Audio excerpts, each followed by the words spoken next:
Ćao svima, danas ćemo praviti Ender portal u Minecraftu. Evo, počinjemo ovako.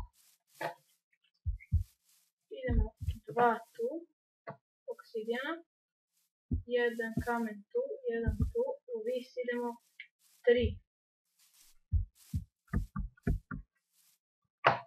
1, 2, 3, onda idemo gore kamen.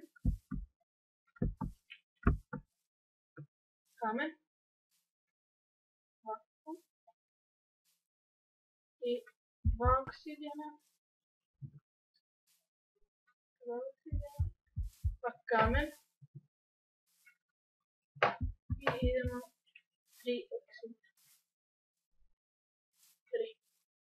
A ovo ne treba uopšte, samo možda idemo.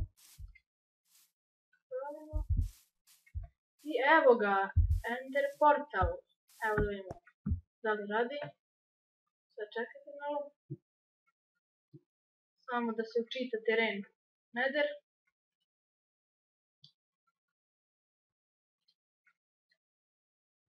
Evo sad će da se učita.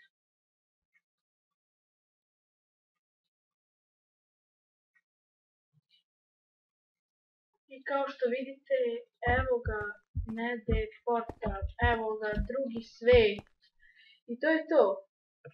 Nadam se da ste nešto i naučili.